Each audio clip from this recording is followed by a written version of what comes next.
Hello. Would you like to have a quick 5-minute chat about what you believe and why you believe it? I'm not selling anything. This is not like a gotcha at the end or anything like that. It's literally just what you believe, why you believe it. We kind of peel back the layers as to why you believe the things you believe, if anything at all. And even if you don't, that's fine too. We can talk about anything you want. Is there a reason? Like research? Yeah, exactly. It's a hobby. It's called street epistemology. Okay. And it's just the study of knowledge and why we come to believe the things we believe. And so I just record my conversations if you're willing, and I put it up on YouTube. What's your first name? Alli. Alli. Okay, nice to meet you. Nice to meet you. Is it okay if I record it? Yeah, sure. Okay, cool. Yeah, so again, street epistemology is just the study of why we believe the things we believe. And I want to start by just asking, is there some sort of claim that you have, perhaps a supernatural one, maybe something like karma is real, the earth is flat, God claims are another one that's pretty popular. Yeah. I have a belief in a specific God or something like that. Is there anything that you can think of that?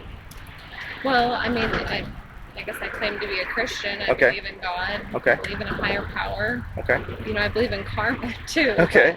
Well, whichever one, let's ask. It's not like what I base my life off of. Okay. But is there any one of those that if it were gone tomorrow, your life would be changed more significantly than the other one? For sure. Okay. I believe in God. Okay. Is that kind of part of my life? Yeah. Good. That's the most important. Okay. And it's a Christian God, you said? Yeah. Okay. How confident are you, Alli, on a scale of, let's say, 0 to 100? And 100 is, I have all confidence and no doubt that the Christian God exists and is real. And I assume, I don't want to assume anything, but does he interact with the world on a regular basis? Like, is he an interactive God? Oh, yeah. Okay. I mean, 100%. Okay. I believe all the time he's with me and interacting and so playing a part in, every second of my life. And just to calibrate the scale real quick, I don't want the 100%. If it's 100%, that's great. Yeah. But I don't want it to be sort of a devotion percentage, right? Like it's not because of how strongly I want to believe it, but it's like how strongly I believe that it's actually true. Okay. There's a little bit of a difference there. Yeah, Does that make sense? Yeah, for sure. Okay, so 0 is I have all doubt and no confidence that the Christian God exists, and 100 is I have all confidence and no doubt that the Christian God exists. Where do you think you are on that scale? I think 100. 100, okay. Yeah. So what gets you to the 100? Is there anything, do you have a belief structure or something that justifies 100% confidence level?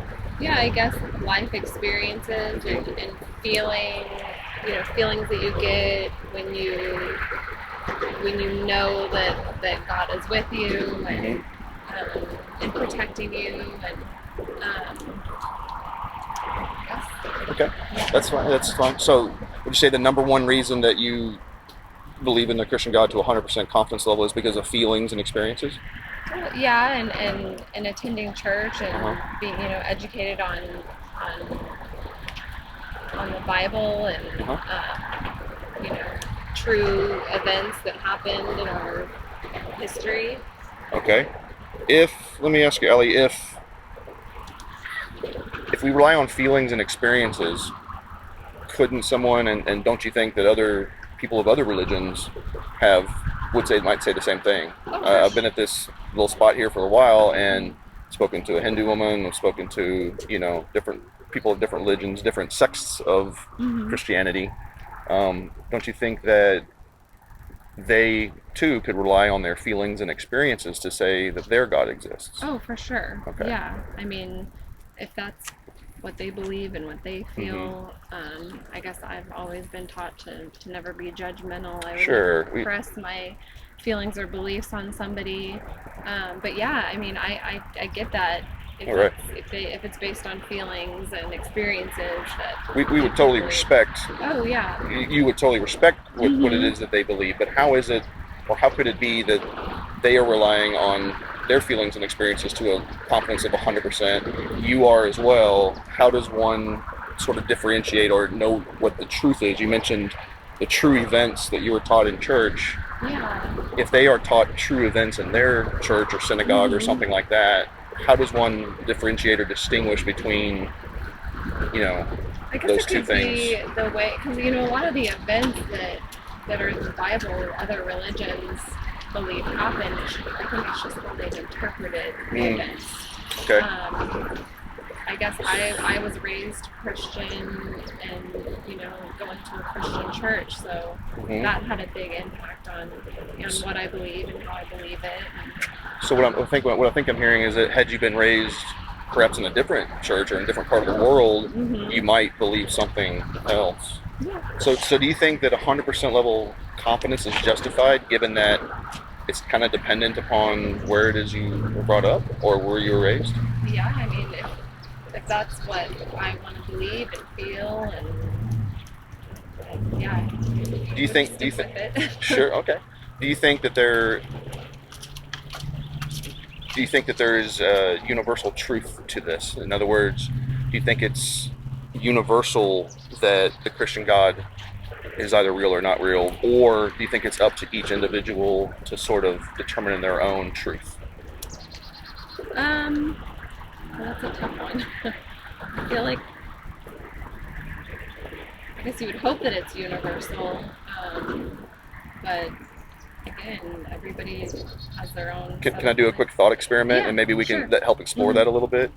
Let's say I have a number of coins in my pocket right now, and I do. I happen to have a certain number of coins in my pocket. Do you think it's true that it's either an odd or an even number of coins in my pocket right now? Yeah. Yeah, right. Like it has to be either odd or even. So let's just say that to put it all together, let's just say that the Christian God is even, and some other God is odd with regard to this, right? Do you think feelings and experience or your upbringing can lead you to determine whether or not it's odd or even? Well, or is there some other kind of way that we would need? Like a hard set way to believe. Yeah, I'm just trying to correlate that there either is or there is an odd or even number of coins in my pocket.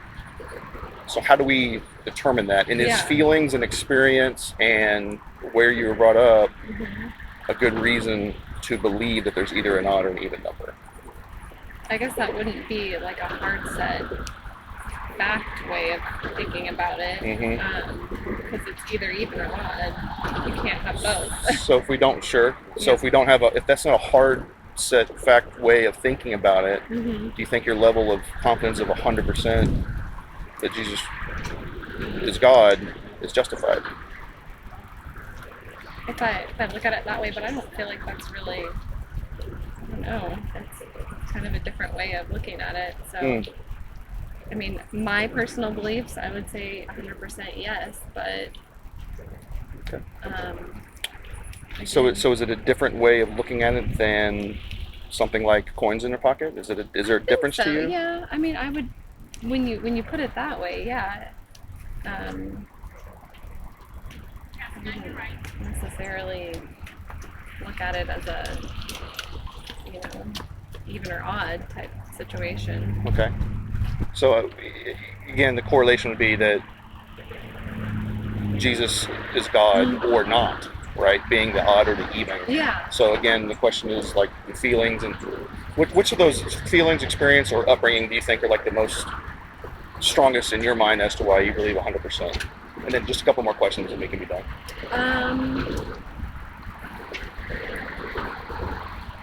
I guess, experiences that I've had, going through hard times in my life and not feeling alone, or even just praying and feeling like there's an answer to my prayer,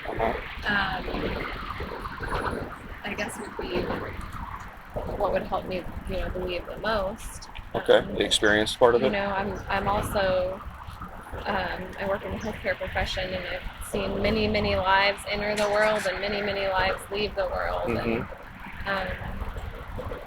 there's something spiritual about it. I guess one could argue that it's not necessarily God, that it's a spiritual event, but my own beliefs from, seeing what I've seen would be that, yes, there is a God. Okay. To 100% level justification?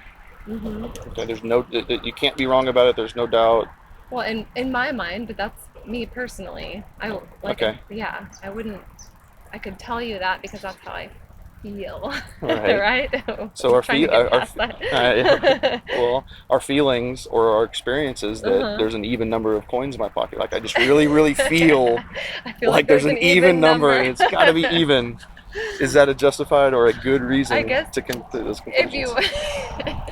If you want me to say no, it's not. I don't want you to. Yeah. I'm not trying to trick you or anything. I'm just trying to get. I get what you're saying. Sure. Yeah. I mean, I get that people have different beliefs and there's an argument for everything. Sure. But yeah. Okay. So you think so? I won't change what I feel just because I need to choose even or odd, or I need to know that it's an even number and I said it was odd. Okay. So you're relying really heavily on the feeling. Or the emotion, is that a good word for it? That it's true? Yeah. To justify the 100% confidence. Okay. I guess I have nothing else for you. Okay. All right. No, hey, that was great talk. Thank you so much, Alli. Yeah.